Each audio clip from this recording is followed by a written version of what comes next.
የመእምናን እናት አይሻ እንዳስተላለፉት ቃለት አይሻ አሉ ኩና ኑእመሩ እኛ ሶሐባ ሴቶች እንታዘዝ ነበረ ቢቀዷኢ ሶውሚ ሐይድ ላይ ሆነን ያለፈንን ጾም ቀዷ እንድናወጣ እንታዘዝ ነበር፣ ነቢይ ያዞን ነበር።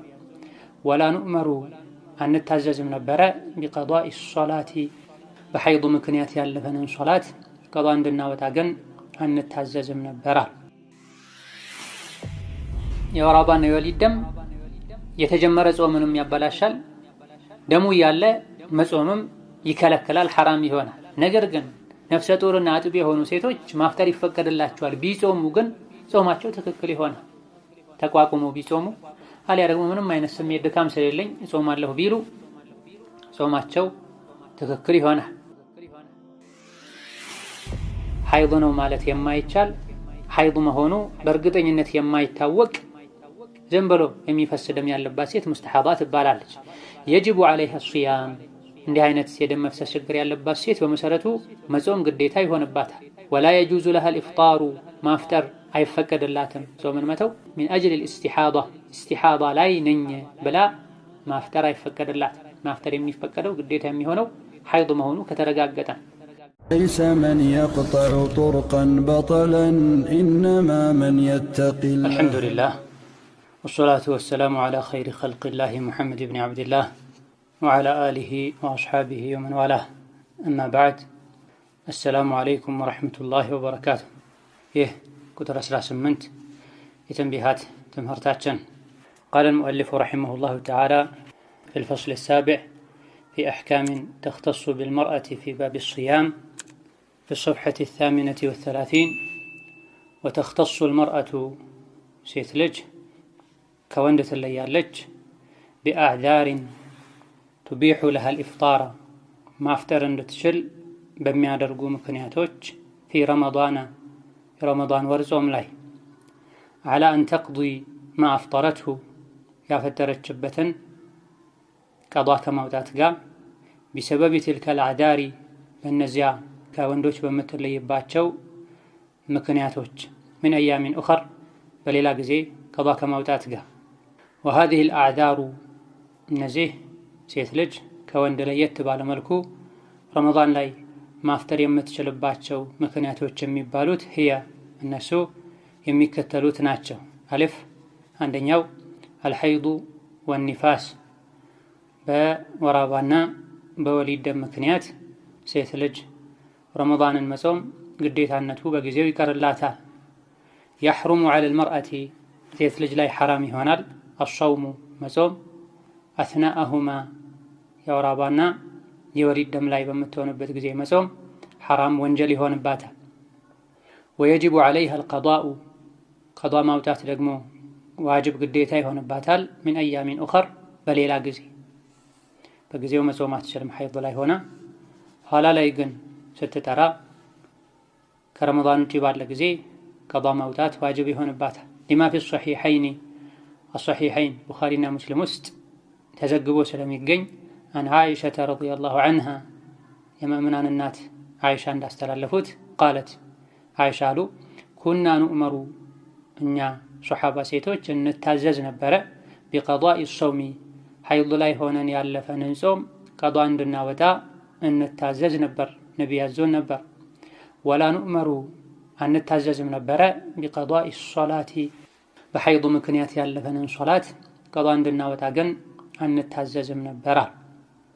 ወዛሊከ የመእምናን እናት አይሻ ረዲየላሁ ዐንሃ ይሄን አሉት ለማ ሰአለትሃ ኢምራአቱን አንዲት ሴት በጠየቀች ጊዜ ነው። ፈቃለት እንዲህ ብላ ማባሉል ሐኢድ ሐይድ ላይ ያሉ ሴቶች ምን ሆነው ነው ተቅዲ ሶውመ ጾም ቀዷ ያወጣሉ ወላ ተቅዲ ሶላተ ሶላትን ግን ቀዷ አያወጡም ለምንድን ነው ብላ ስትጠይቅ በየነት ረዲየላሁ ዐንሃ አይሻ ረዲየላሁ ዐንሃ ገለጹ አነ ሃዛ ይህ ጾምን ቀዷ ማውጣት ሶላትን ቀዷ አለማውጣት ሚነል ኡሙር ተውቂፊያ በዋሕይ በመንገር ሸሪዓን በመከተል የተወሰነ ጉዳይ ነው።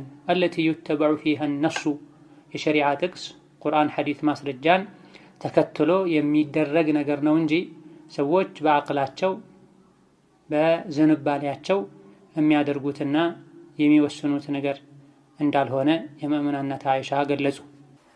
ኢዘን የተንቢሃት 7ኛው ክፍል ጾምን የሚመለከት ህግጋቶች የሚብራሩበት ክፍል ነው። የረመዳንን ጾም መጾም መስፈርቱን ያሟላ ወንድም ይሁን ሴት ላይ ዋጅብና ግዴታን። በህመም በእድሜ መግፋት ምክንያት መጾም ያልቻሉ ሰዎች ይድናሉ የሚል ተስፋ እስከሌለ ድረስ ለእያንዳንዱ ቀን አንዳንድ ምስኪን ያበላሉ። መንገደኛና በሽተኛ የሆነ ሰው፣ በጊዜያዊ በሽታ የተጠቃ ሰው ቢጾም ችግር የለውም እስካልጎዳው ድረስ። ነገር ግን በጉዞና በህመም ምክንያት ለጊዜው ጾምን መተው ይቻላል። ኋላ ላይ ግን ቀዷ ማውጣት ዋጅብና ግዴታ ነው ብለናል።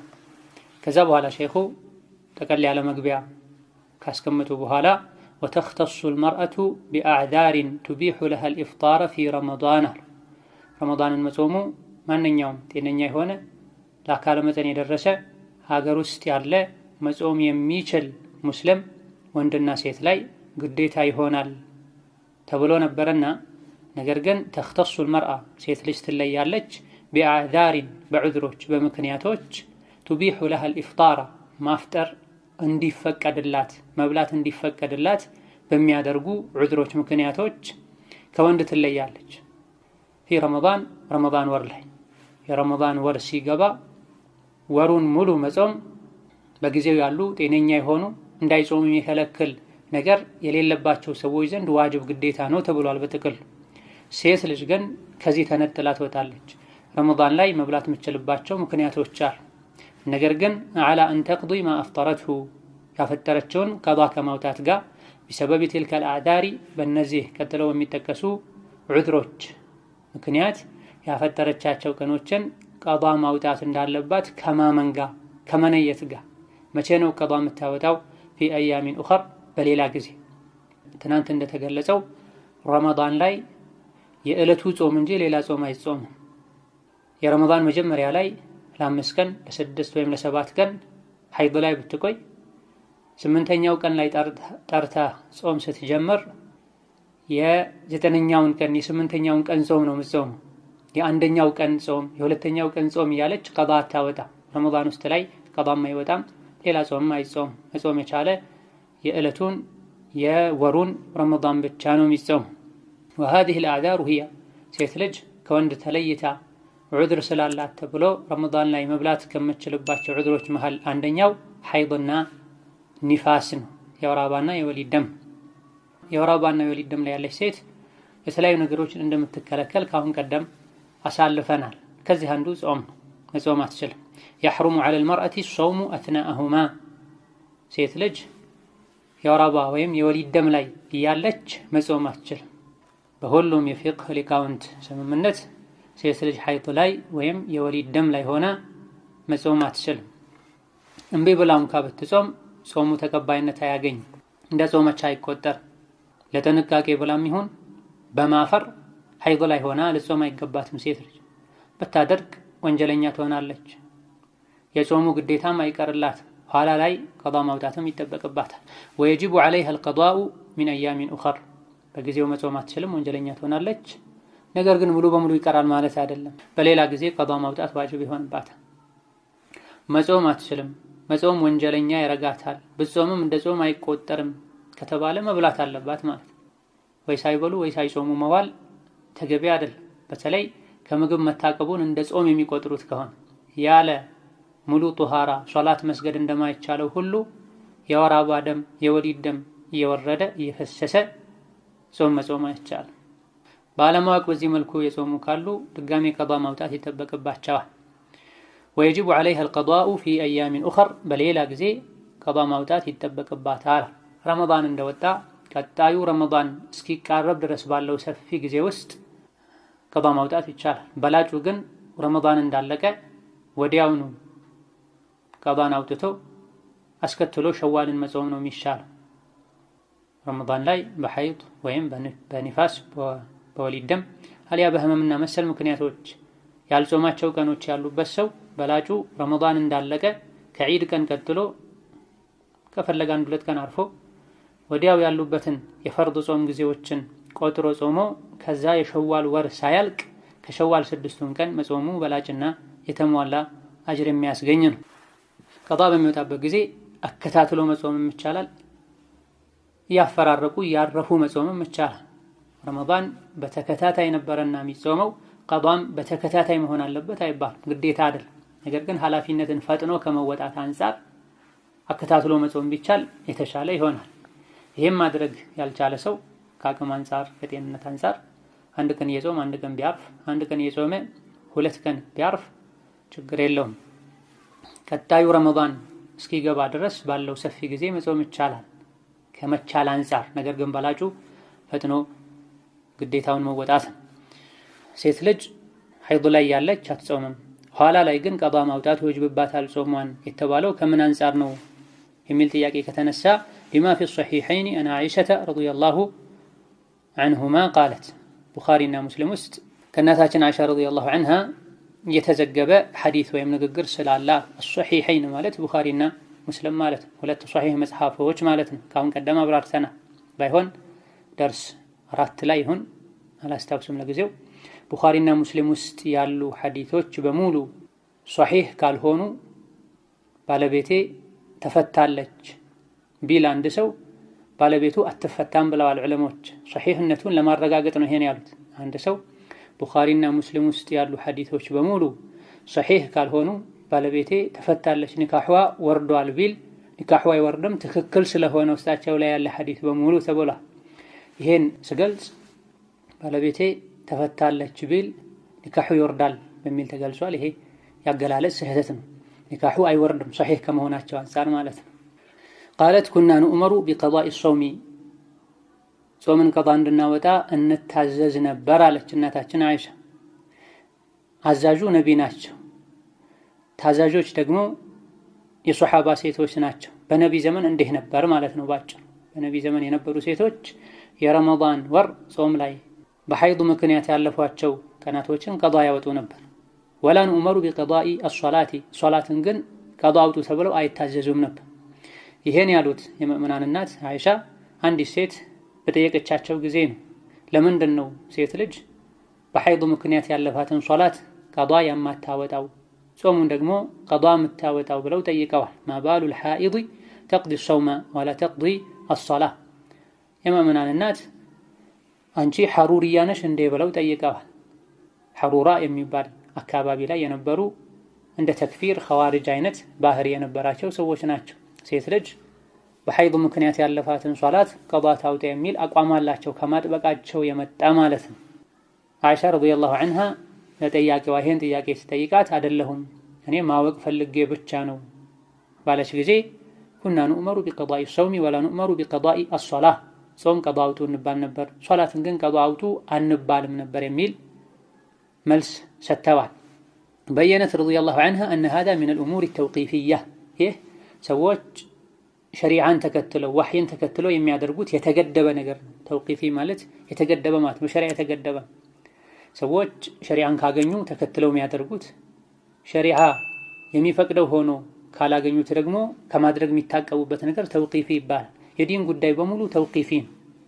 ተውቂፊ ማለት ነብዩ አድርጉት ብለው ያዘዙ ቁርአን አድርጉት ብለው ያዘዘ መሆኑ ከታወቀና ከተረጋገጠ የሚደረግ፣ ይህ ካልተረጋገጠ ይሄን ከማድረግ ሰዎች የሚታቀቡ የሚቆሙ የሚከለከሉ ማለት ነው። አስሉ ወቅፍ ከሚል የተያዘ ነው። ወቅፍ ማለት መቆም ማለት ነው።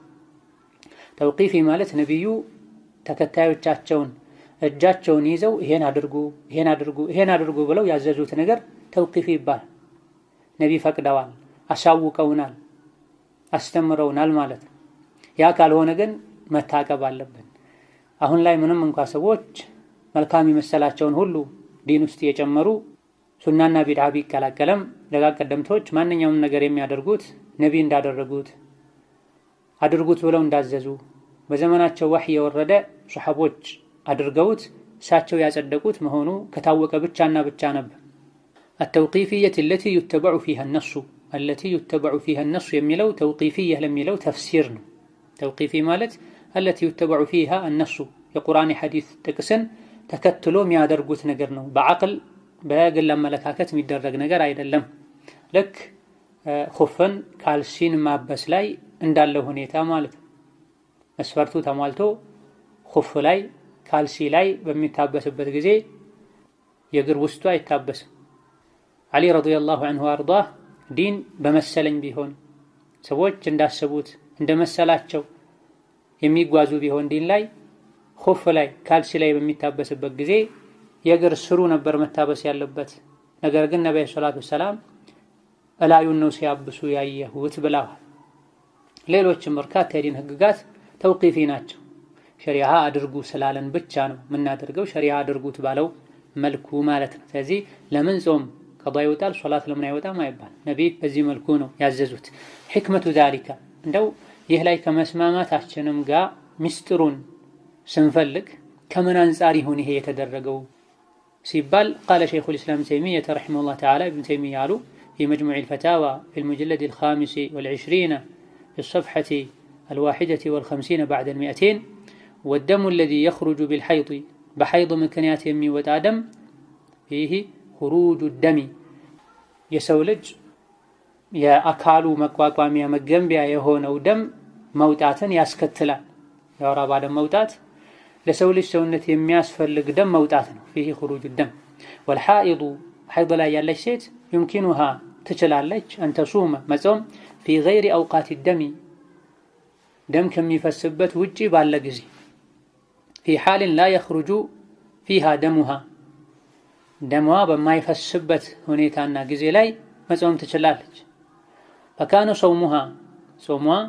في تلك الحال عندي عينت هنيتا لاي كحيض كم يفسدم نصوب بهونچበት ወቅት ምጾመው ጾም ሙዕተዲለን የተስተካከለ ሚዛናዊ የሆነ ጾም ይሆናል። لا يخرج فيه الدم ደም አይወጣም በዚህ ጊዜ ንጹህ ሆና ስትጾም الذي يقوي البدن አካልን የሚያጠነክር የሆነው ደም الذي هو ማደቱሁ የሰውነት አካል መሰረቱ ምንጩ የሆነው ደም በማይወጣበት ጊዜ ስትጾም ስሜቷ ጤንነቷ ሚዛናዊ የተስተካከለ ይሆናል። وصومها في الحيض حيض ላይ ሆና መጾም ደግሞ يوجب أن يخرج فيه دمها ደሟ በብዛት እንዲወጣ ያደርጋል። الذي هو ማደቱها አጠቃላይ የሰው ልጅ ንጥረ ነገር የሰው ልጅ መሰረት የአካላቱ መቋቋሚያ የሆነው ደም እንዲወጣ በብዛት እንዲፈስ ያደርጋል። ويوجب نقصان بدنها ይህ ደግሞ ሰውነቷ እንዲቀንስ እንድትከሳ ያደርጋል። وضعفها እንድትደክም ያደርጋል። وخروج صومها ጾሟም እንዲወጣ ያደርገዋል። عن الاعتدال መካከለኛ ስሜት ላይ ጥሩ አቋም ላይ ሆኖ ከመጾም የራቀ እንዲሆን ያደርገዋል ጾሟ። ስለዚህ فأمرت ታዘዘች أن تصوم في غير أوقات الحيض حيض በሌለበት ወቅት ላይ እንድትጾም ታዘዘች። ሚስጥሩ ይህ ነው አሉ ዲሳቸው ካላቸው እውቀት ዒልም አንፃር አስተንትነው አጣርተው የሸሪዓን አጠቃላይ መርሆችን የዲን ድንጋጌዎችን ሚስጥሮችን በማጤን ይህ ውጤት ላይ ደርሰዋል። ማንኛውም ሸሪዓ ላይ የታዘዘ ነገር ራሱን የቻለ ዓላማ፣ ምክንያት፣ ሚስጥር ይኖረዋል። እኛ ብናውቀውም ባናውቀውም አላህና መልእክተኛው ካዘዙ ከከለከሉ መታዘዝ መከልከል አለብን። ኸምር ተከልክሏል። ለምንድን ነው ኸምር የተከለከለው? ብናውቅም ባናውቅም መከልከል አለብን። አላህ ግን ቁርአን ላይ ነግሮናል። ከጥቅሙ ጉዳቱ ያመዝናል ብሏል። በተጨባጭም የሚታይ ነገር አለ። ኸምር የጠጣ ሰው ክብሩን ያጣል። መናገር የሌለበትን ይናገራል። መገኘት የሌለበት ስፍራ ላይ ይገኛል። ዝሙት እንደዚሁ ተከልክሏል። ለምንድን የተከለከለው? ምክንያቱን እንኳ ባናውቀው አላህ ከከለከለ ለምን እንዴት አይባል። ሱረቱ አልአሕዛብ ላይ ወማ ካነ ሊሙእሚኒን ወላ ሙእሚነትን ኢዛ ቀደ አላሁ ወረሱሉሁ አምረን አን የኩነ ለሁሙል ኺየረቱ ሚን አምሪሂም ብላ አላህና መልእክተኛው አንድን ነገር ካዘዙ ለአማኝ ወንድና ለአማኝ ሴት ሌላ አማራጭ ሊኖራቸው አይገባም ብላ አላህና መልእክተኛው እንዳዘዙ ከታወቀ ወዲያው መደረግ ያለበትን ማድረግ መተው ያለበትን መተው ከኛ የሚጠበቀው። የዚህ ሴት ልጅ ሐይድ ላይ ስትሆን ጾምን አትጾም ተብሏል። ኋላ ላይ ደግሞ ቀዷ ታውጣ ተብሏል። ሶላትን ጭራሽ አትስገድ፣ ኋላ በጊዜውም ይሁን ኋላ ላይ አትስገድ ተብሏል። ለምንድን ነው ይሄ የሆነው? ጾም ላይ ሆና የወር አበባ ደም ሲፈሳት ትጎዳለች። ለምን?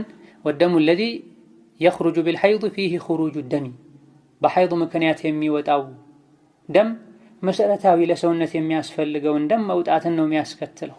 ወይም ደግሞ በወር አበባ ደም ጊዜ የሚወጣ ደም መሰረታዊ ለሰውነት የሚያስፈልግ ደም ነው።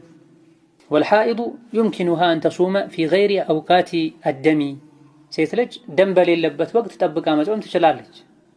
የታመመ ሰው በጊዜው በልቶ ሲድን መጾም እንደሚችለው፣ መንገደኛ በጉዞ ምክንያት በልቶ መስፈርቱ እስከተሟላ ድረስ ሌላ ጊዜ መጾም እንደሚችለው ሴት ልጅ ከሷ ደም በብዛት ለ7 ቀን ለ6 ቀን መፍሰሱ ልክ እንደ በሽተኛ እንደ ታማሚ ያደርጋታል። ታማሚ በህመም ምክንያት መብላት ይችላል የተባለው ህመሙ በሽታውን የሚያባብስበት ወይም የሚያዘገይበት ከሆነ ነው ብለናል። ጉዳትን ለመከላከል ነው ለበሽተኛ መብላት የተፈቀደው፣ ለመንገደኛ መብላት የተፈቀደው። ሐይድ ላይ ያለች ሴትም በብዛት ከሷ ለተከታታይ ቀናት ደም ሲፈስ ትጎዳለች። ስለዚህ ወልሐኢዱ ዩምኪኑሃ አን ተሱመ ፊ ገይሪ አውቃቲ ደሚ ደም በሌለበት ጊዜ መጾም ትችላለች። ፊ ሓሊን ላ የኽሩጁ ፊሃ ደሙሃ የሰውነት አካል መገንቢያ መቋቋሚያ የሆነው ደም በማይፈስበት ጊዜ ጠንከር ብላ አቅም አግኝታ መጾም ትችላለች። ፈካነ ሰውሙሃ ፊ ትልከ ልሓሊ ሰውመን ሙዕተዲላ ከሐይድ ጠርታ ደም በማይፈስበት ወቅት ላይ የምትጾመው ጾም ሙዕተዲል የተስተካከለ ጾም ነው የሚሆን። ሐይድ ላይ ሆና ስትጾም ልትታመም ልትጎዳ ትችላለች። በል በተጨባጭ ሁሉ እንደሚታየው ሴት ልጅ ሐይድ ላይ ስትሆን ጸባዩዋ ባህሪዋ ሁሉ ይቀየራል። ሶላት በቀን 5 ጊዜ የሚሰገድ ከመሆኑ አንፃር ኋላ ላይ ቀዷ አውጪ ብትባል በየወሩ ለሳምንት ለ8 ቀን ለ6 ቀን እንደ ሁኔታው ለ10 ቀን ለ15 ቀን የወር አበባ ደማቸው የሚቆይ ሴቶች አሉ። በየወሩ የ15 ቀን የ17 ቀን የ20 ቀን ሶላት ቀዷ አውጡ ቢባሉ ይከብዳቸዋል። ሐይድ ላይ ሆነው ደግሞ እንዲጾሙ እንዲሰግዱ ቢታዘዙ ሐይድ ከሚያመጣው የባህሪ ለውጥ አንፃር ሊቸገሩ ምናልባትም የሸሪዓ ህግጋትን ሊጠሉ ይችላል። ከዚህ በጊዜው መጾምም መስገድም የቀረው የእነሱን ሁኔታ የሴቶችን ሁኔታ ከግምት ውስጥ በማድረግ ነው። አላሁ ለጢፉን ቢዒባዲሂ አላህ ለባሮቹ አዛኝ የሆነ ጌታ፣ ምስጢራቸውን ድክመታቸውን የሚያውቅ ጌታ። ወላሁ ዩሪዱ አን የቱብ ዐለይኩም አላህ ተባረከ ወተዓላ እናንተን ሊመራችሁ ይፈልጋል፣ ቀጥተኛው መንገድ ሊመራችሁ ይፈልጋል። ወኹሊቀል ኢንሳኑ ደዒፋ የሰው ልጅ ሲፈጠር ደዒፍ ደካማ ተደርጎ ነው ደካማ ሆኖ ነው የተፈጠረው ብላ ቆሞ መስገድ ያቃተው ቁጭ ብሎ ይሰግዳል። ጭራሽ በእድሜ መግፋትና በቋሚ ህመም ምክንያት መጾም ያልቻለ ጾሙ ቀርቶ ያበላል። ስለዚህ ሴት ልጅ የወር አበባ ደም ላይ ስትሆን ሶላት፣ ጾም አንዱ በጊዜው ሌላኛው ሁሌም የቀረው የእነሱን ሁኔታ አላህ ተባረከ ወተዓላ ስለሚያውቅ ነው። ላ የኽሩጁ ፊሂ ደሙ አለዚ ዩቀዊ አልበደነ አለዚ ሁወ ማደቱሁ ሁኔታዋ ተስተካክሎ ተረጋግቶ የሰውነቷ መቋቋሚያ መገንቢያ ንጥረ ነገር የሆነው ደም በማይወጣበት አካልን የሚያጠነክረው ደም በማይፈስበት ጊዜ መጾም ትችላለች። ወሰውሙሃ ፊል ሐይድ ዩጅቡ አን የኽሩጀ ፊሂ ደሙሃ አለዚ ሁወ ማደቱሃ ሐይድ ላይ ስትሆን መጾሟ የደሙ መፍሰስ እንዳለ ሆኖ እሱን ሊተካ የሚችል ፈሳሽ ካልወሰደች የጾም ድካም ከታከለበት ጾሟ ሚዛኑን የጠበቀ አይሆንም። ወዩጅቡ ኑቅሳነ በደኒሃ ሰውነቷ እንዲከሳ እንዲቀንስም ያደርጋል። ضعفሃ እንድደክም ያደርጋታል። ይህ ደግሞ ወኹሩጀ ሰውሚሃ አኒል ኢዕቲዳል ትክክለኛ የሆነ ጾም እንዳጾም ያደርጋታል። ተኝታ ትውላለች፣ አሊያ ደግሞ ጸባዩን መቆጣጠር ያቅታታል። በሆነ ባልሆነው ትበሳጫለች። የሰው ልጆችን የፈጠረው ጌታ አላህ ከማንም በላይ ባህሪያቸውን የሚያውቀው እሱ ነው። ፈኡሚረት አን ተሱመ ፊ ገይሪ አውቃቲል ሐይድ ስለዚህ ሐይድ ላይ ስትሆን እንድትበላ ከሐይድ ውጪ ስትሆን ስትቀራ በሌላ ጊዜ ቀዷ እንድታወጣ ታዛለች። ጠይብ ሶላት ቀዷው ቀረ በጊዜው ማሰግድም ቀዷም የለም ጾምስ ለምን ታዲያ ሙሉ በሙሉ ለምን አልቀረም የተባለ እንደሆነ ጾም በዓመት አንዴ የሚመጣ ዒባዳ በዓመት አንዴ የሚመጣ ዒባዳ ወሩን ሙሉም አይደለም ደግሞ ሐይድ የምትሆኑ በወር ውስጥ አንድ ጊዜ አልፎ አልፎ ሴቶች ጋር እንደሚከሰተው ሁለቴ የወር አበባ ደም ብታይ ነው። ስለዚህ በ11 ወር ውስጥ በ10 ወር ውስጥ አከፋፍላ ልትጾማቸው የምትችላቸው ጥቂት ቀኖች ናቸው የሚኖሩባት ማለት ነው። ሁለተኛው አልሐምሉ ወልኢርዳዕ ሴት ልጅ ጾምን መተው የምትችልበት ምክንያት ሐምል እርግዝናና ወልኢርዳዕ ማጥባት አለዛኒ እነሱ ማለት ሐምል እርግዝናና ማጥባት ያሕሱሉ ቢስያሚ ፊሂማ እነሱ ላይ ሆኖ በመጾም እንዲገኝ የሚያደርጉ የሆኑ ናቸው። ضرر على المرأة ሴት ልጅ ላይ ጉዳት እንዲደርስባት أو على طفلها ወይም ልጇ ላይ ጽንስ ወይም የጠባ ያለው ላይ أو عليهما معا ወይም ሁለቱም አንድ ላይ ሴቷም ላይ ህፃኑም ላይ የተወለደውም ይሁን ማህፀን ውስጥ ያለው ህፃን ላይ ጉዳት እንዲደርስ የሚያደርጉ ነገሮች ናቸው።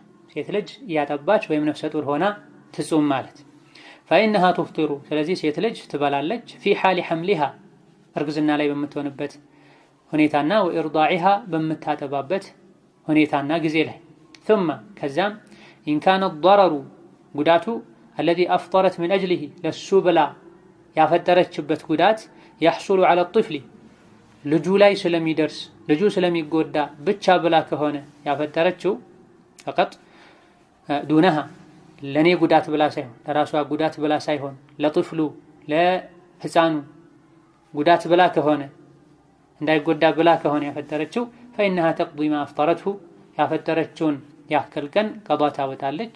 ከቀዷ በተጨማሪ وتطعم عن كل يوم مسكينا ለእያንዳንዱ ቀን አንዳንድ ምስኪን ታበላለች። وإن كان الضرر عليها በጾም ጉዳት ፈርታ የበላችው عليها እኔ ራሴ እጎዳለሁ ብላ ከሆነ فإنه يكفي منها القضاء ኋላ ላይ ቀዷ ብቻ ማውጣቱ በቂ ነው። ማብላት አይጠበቅባትም ከቀዷ ጋር وذلك ይሄ ሆነው لدخول الحامل والمرضع ነፍሰ ጡርና አጥቢ ሴት ስለምትገባ ነው ስለምትካተት ነው في عموم قوله تعالى الله تبارك وتعالى የተናገረው ንግግር ጥቅል ትእዛዝ ውስጥ መመሪያ ውስጥ ስለምትገባ ነው። وعلى الذين يطيقونه ጾምን የተቸገሩ የሚችሉት የሆኑ ሰዎች ላይ فدية طعام مسكين ፊድያ አለባቸው ምስኪን ማብላት የሚል የሱረቱል በቀራ ቁጥር 184ኛው አንቀጽ ጥቅል መመሪያ ህግ ውስጥ ነፍሰ ጡር አጥቢ ሴቶች ስለሚገቡ ነው። የደከሙ የተቸገሩ የሚጾሙ ከመሆኑ አንፃር قال الحافظ ابن كثير رحمه الله تعالى الحافظ ابن كثير الله يزنላቸውና የቁርአን ተፍሲር ክታባቸው ላይ በአንደኛው ሙጀለድ በገጽ 379 ላይ ومما يلتحق بهذا المعنى እዚህ አንቀጽ ውስጥ የተጠቀሰው ማዕና ውስጥ መልእክትና ሐሳብ ውስጥ ይካተታል። الحامل والمرضع ነፍሰ ጡርና አጥቢ የሆኑ ሴቶችም ይህ አንቀጽ ውስጥ ይካተታሉ። መቼ إذا خافتا ከፈሩ على أنفسهما ለነፍሳቸው ከፈሩ በመጾማቸው ምክንያት أو على ولديهما ወይም ለልጃቸው ከፈሩ انتهى የابن كثير ንግግር አበቃ።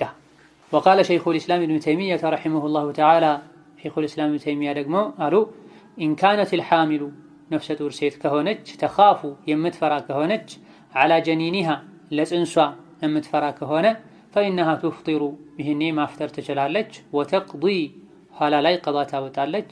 وتقضي عن كل يوم يوما በእርግዝና ምክንያት ላፈጠረችበት ለእያንዳንዱ ቀን የውመን አንዳንድ ቀን እየቆጠረች ቀዷ ታወጣለች። وتطعم በተጨማሪም ደግሞ ትመግባለች عن كل يوم ለእያንዳንዱ ቀን ምስኪንን አንዳንድ ምስኪን رطلا من خبز ከخبز በሀገሩ ሰዎች ከሚመገቡት ምግብ ቂጣ መሰል ነገር አንድ ሪጥል ታበላለች አሉ። انتهى የኢብኑ ተይሚያ ንግግር አበቃ። ኢዘን ሴት ልጅ ረመዳን ወር ላይ እንድትበላ ዑድር ከሚሆኑ ነገሮች መሃል አንዱ እርግዝናና ጡት ማጥባት ነው። ሐምልና ይርዳዕ እርግዝናና ጡት ማጥባት ከጾም ጋር ይከብዳሉ። فيهما ضرر على المرأة ሴት ልጅ እንድትጎዳም ያደርጋሉ በመሰረቱ وعلى المرأة أو على طفلها ጉዳቱ ሊከሰት የሚችለው على المرأة ሴት ልጅ ላይ ነው። أو على طفلها ወይም ህፃን ልጇ ላይ ነው የተወለደው ወይም ማህፀን ውስጥ ያለው أو عليهما معا አንዳንዴ ሁለቱንም የሚጎዳ ሊሆን ይችላል። ሴት ልጅ ነፍሰ ጡር ወይም አጥቢ ሆና ስትጾም ጾሙ ወይም ብቻዋን እሷን ሊጎዳ ይችላል፣ አልያ ደግሞ ልጁን ብቻ ሊጎዳ ይችላል፣ አልያ ሁለቱንም ሊጎዳ ይችላል። ይሄኔ ሸሪዓ ላይ فإنها تفطر في حال حملها وإرضاعها ነፍሰ ጡር ስትሆን አጥቢ ሙርዲዓ ስትሆን ማፍጠር ትችላለች። የወር አበባና የወሊድ ደም ላይ ያሉ ሴቶች መጾም አይችሉም፣ ጾማቸውም ይበላሻል። ሴት ልጅ ጾም ላይ ያለች ልታፈጥር 10-15 ደቂቃ 2-3 ደቂቃ እንኳን ሲቀረው የወር አበባ ደም መውረድ ቢጀምር ጾሟ ይበላሻል። ኩል ቀን ላይ ሐይድ ቢጀምራት ጾሟ ይበላሻል። የወሊድ ደም ቢጀምራት እንደዚሁ ጾሟ ይበላሻል። ቀጥታ ምጥ እንኳ ባይጀምራት የቅድመ ምጥ ስሜቶችን ምልክቶችን ብታይ አብሮ ፈሳሽ ቢወጣ የወሊድ ደም ቢሆን ጾሟ ይበላሽ። እንዳፈጠረች ወይም ደግሞ ፀሐይ ከጠለቀች በኋላ ሳታፈጥር በፊት እንኳ የወር አበባ ደም ቢጀምራት የዕለቱ ጾም አይበላሽ። ፀሐይ ከመጥለቋ በፊት ደም ከወጣ በዚህ ጾም የሚፈርሰው። ስለዚህ የወር አበባና የወሊድ ደም የተጀመረ ጾምንም ያበላሻል፣ ደሙ እያለ መጾምም ይከለክላል፣ ሐራም ይሆናል። ነገር ግን ነፍሰ ጡርና አጥቢ የሆኑ ሴቶች ማፍጠር ይፈቀድላቸዋል። ቢጾሙ ግን ጾማቸው ትክክል ይሆናል። ተቋቁመው ቢጾሙ አሊያ ደግሞ ምንም አይነት ስሜት ድካም ስለሌለኝ እጾማለሁ ቢሉ ጾማቸው ትክክል ይሆናል። በላጩ የቱ ነው ከተባለ ልክ እንደ መንገደኛው ነው የምንለው። ካልጎዳቸው ኋላ ላይም ቀባ ማውጣት ይከብደኛል እረሳለሁ ካሉ በጊዜው መጾም የተሻለ ነው። ከሙስሊሞች ጋር በጀማዓ መጾም፣ የረመዳንን አየርና አህዋል መጠቀም በላጭና የተሻለ ይሆናል። በጊዜው መጾሙ የሚጎዳ ከሆነ መጾሙ ይጠላል። ጉዳቱ ከተረጋገጠ ሐራምም ይሆናል። ራስን የሚጎዳን ነገር ማድረግ አላህ ከልክሏልና ራሳቸውን የሚጎዳቸው በመሆኑ ምክንያት መጾሙ ለነሱ የተከለከለ ከመሆኑም ጋር አይ ብሎ ቢጾሙ ጾማቸው ትክክል ይሆናል። ሐይድ ላይ እንዳሉ ሴቶች ውድቅ ነው መጾም አይችሉም አይቆጠርም ቢጾምም አይባል። ምክንያቱም የወር አበባና የወሊድ ደም ራሱ ነው ጾምን የሚያበላሸው፣ ለራሱ እሱ ስላለ ተብሎ ነው መጾም የተከለከለው። እርግዝናና ማጥባት ግን ለአጥቢዋ አሊያ ደግሞ ለህፃኑ ሲባል ነው ማፍጠሩ የተፈቀደው እንጂ ራሱ ጾምን የሚያበላሽ ነገር ሆኖ አይደለምና የሁለቱ ልዩነት መታወቅ አለበት። የጉዳት ስሜት የድካም ስሜት እየተሰማ ሳለ ተቸግሮ መጾም አላህ አይወድም።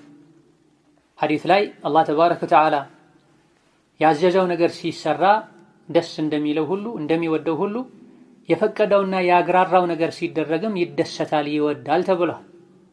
ጤነኛ ከሆናችሁ ሀገር ውስጥ ካላችሁ ጾሙ ብሎ አዟል። እሺ ብለን ስናደርግ ደስ እንደሚለው ሁሉ በሽተኛ ከሆናችሁ መንገደኛ ከሆናችሁ ብሉ ብሎ ፈቅዷል። ስንበላም ደስ ይላል። ስለዚህ ራስን እያስቸገሩ ጽንስን ህፃንን እየጎዱ መጾምን አላህ አይወድም። ስለዚህ ነፍሰ ጡር እርጉዝ የሆኑ ሴቶች መብላት ይችላሉ። ثم إن كان الضرر الذي أفطرت من أجله ለሱ ብላ ያፈጠረችበት ሰግታው ያፈጠረችው ጉዳት من أجله يحصل على الطفل ህፃኑ ላይ ጉዳት ይደርሳል ብሎ በመፍራት ከሆነ ያፈጠረችው فقط دونها ለልጁ ብቻ ብላ ዱነሃ ለሷ አስባ ሳይሆን ህፃን ልጄ ጽንሱ የሚጠባው ይጎዳል ብላ በመፍራት ብቻ ከሆነ ያፈጠረችው فإنها تقضي ما أفطرته ያፈጠረችውን ቀን ቀባ ታወጣለች። አንድ وتطعم عن كل يوم مسكينا ለያንዳንዱ ቀን ምስኪኑም ታበላለች። ያፈጠረችው ለሌላ ነፍስ ብላ ነው ለራሷ ነፍስ ብላ አይደለም ማለታቸው። وإن كان الضرر عليها ለራሷ እጎዳለሁ ብላ ከሆነ فإنه يكفي منها القضاء قضاء ብቻ ማውጣት ይበቃታል፣ ማብላት አይጠበቅባትም በተጨማሪ። وذلك لدخول الحامل والمرضع في عموم قوله تعالى وعلى الذين يطيقونه فدية طعام مسكين دليل ምንድነው? ሴት ልጅ ሐይድ ላይ የወር አበባ ደም ላይ ስትሆን መጾም እንደማይወጅብባት በጊዜው በልታ ሌላ ጊዜ ቀዷ ማውጣት እንደምትችል የሚፈቅደው የሚያሳየው ደሊል የቱ ነው ከተባለ የሱረቱ አልበቀራ 184ኛው አንቀጽ ነው። አንዳንድ ዑለሞች ይሄ ተሰርዟል ያሉበት ሁኔታ አለ። ነገር ግን ትናንት እንደጠቀስነው አብዱላህ ኢብኑ አባስ ይህ አንቀጽ እድሜው ለገፋ ይድናል አቅም ያገኛል ለማይባል ሰው ነው ብላ፣ ሌሎች ዑለሞች ደግሞ በሽተኛም እዚህ ውስጥ ይካተታል ከበሽታው ያገግማል ይድናል ማይባልበት ደረጃ ላይ ደርሶ በቋሚ በሽታ ከተያዘ ብላ። ነፍሰ ጡርና አጥቢ ሴትም ጊዜያዊ የሆነ በሽታ ካለበት ሰው ጋር ሁኔታቸው ተመሳሳይ። በሽተኛ ራሱ እንዳይጎዳ ተብሎ ነው በጊዜው መብላት የተፈቀደለት። ነፍሰ ጡር የሆነች ሴትም እርግዝና ከሚያስከትለው ድካም፣ ጉዳት፣ ልዩ ስሜት አንፃር ጊዜያዊ በሽታ እንዳለበት ሰው ተቆጥራ በጊዜው በልታ ሌላ ጊዜ ቀዷ ታወጣለች። ሌሎችም ሐዲሶች አሉ። ሙሳፍር፣ ነፍሰ ጡርና አጥቢ ሴት ጾም በጊዜው እንደማይወጅባቸው የሚያሳዩ የሐዲስ ማስረጃዎች አሉ። ነገር ግን በጊዜው በልታ ኋላ ላይ መክፈል የሚወጅብባት ምግብንም ጾምንም እንደሆነ የሚያሳይ ማስረጃ የለም። ሆኖም በርካታ ፉቃሃዎች ለራሷ ብቻ ፈርታ ከሆነ የበላችው በረመዳን ኋላ ላይ ቀዷ ብቻ ነው የሚጠበቅባት፣ ለጽንሱ ሐስባ ከሆነ ሰግታ ከሆነ ከጾሙ በተጨማሪ ለእያንዳንዱ ቀን አንዳንድ ምስኪን ማብላት አለባት ብላ ለራሷ ብላ ማፍጠር የተፈቀደላት ከሆነ ኋላ ላይ ከጾም ውጪ ሌላን ቅጣት ማያስቀጣት ከሆነ ለጽንሱ ሲባል ስትበላ ለምንድን ነው ምግብ ታብላ ከጾም በተጨማሪ ትቀጣም ይባል? የሷም ነፍስ ነው፣ የሌላኛውም ነፍስ ነው። በሷ ኃላፊነት ያለ ነፍስ። ጽንሱ ተወልዶ ተመሳሳይ ችግር ሲገጥመው እሱም ለራሱ ነፍስ ብሎ እንዲህ አይነት ችግር ሲገጥመው ለራሱ ነፍስ ብሎ በልቶ ኋላ ላይ ቀዷ ብቻ ማውጣት ነው የሚጠበቅበት። ጽንስ ሆኖ አሊያ ደግሞ ተወልዶ ሕፃን ሆኖ በእናቱ ክብካቤ ስር እስካለ ድረስ ስለሱ ነፍስ የምትጠየቀው እሷ ናት። እሱን የሚጎዳን ነገር ማድረግ የለባትም። ስለዚህ ለራሷ ጉዳትን ፈርታ በበላችበት ጊዜ ከጾም ውጪ ምንም እንደማይጠበቅባት ሁሉ ለጽንሱ ወይም ለሕፃኑ ፈርታ በምትበላበት ጊዜም ቀዷ ከመውጣት ውጪ ሌላ ነገር አይወጅብባትም። ትክክለኛው ይሄ ነው።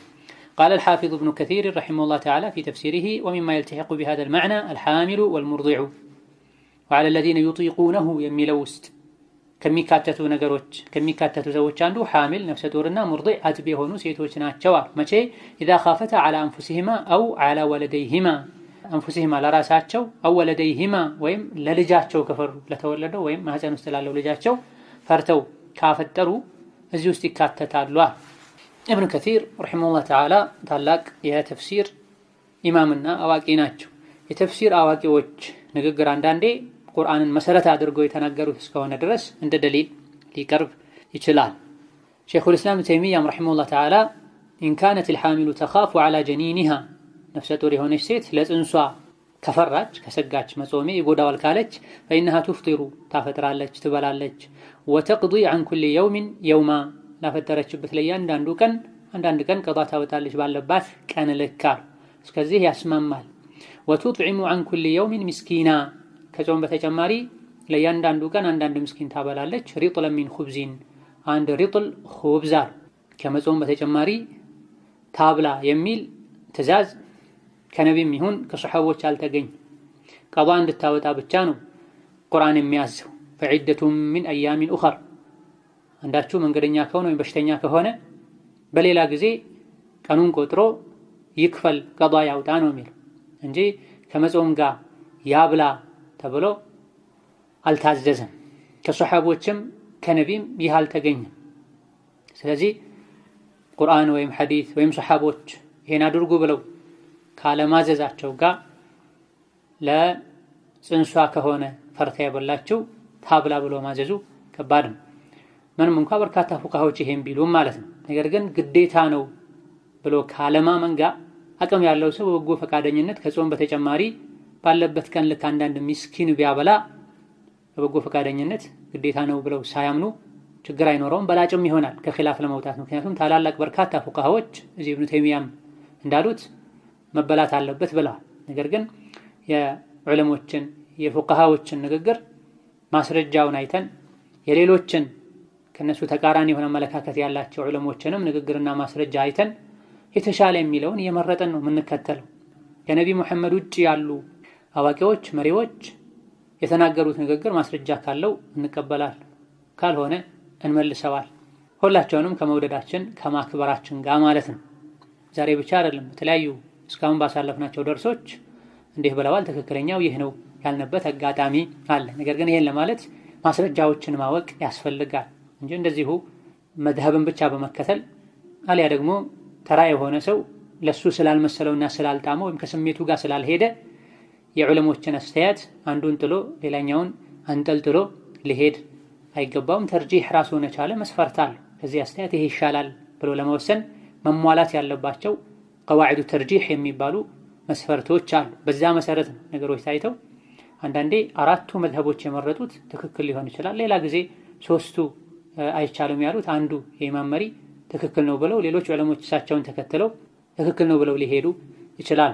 ኩል ሐል ማብላትም ይቻላል፣ አለማብላትም ይቻላል። ማብላት ግዴታ ነው ከመጾም በተጨማሪ ጾምም ማብላትም ግዴታ ነው ለማለት ግልጽ ማስረጃ መኖር አለበት። ስለሌለ ማብላቱ ግዴታ አይደለም፣ ጾም ብቻ ይበቃል። አቅም ያለው ሰው በፈቃደኝነት ቢያበላ የተሻለ ይሆናል። አንደኛ ሰደቃ ከመሆኑ አንፃር፣ ሁለተኛ ዋጅብ ነው ያሉ ዑለሞች ስላሉ ከኺላፍ ከውዝግብ ከመውጣት አንፃር ማለት ይቻላል።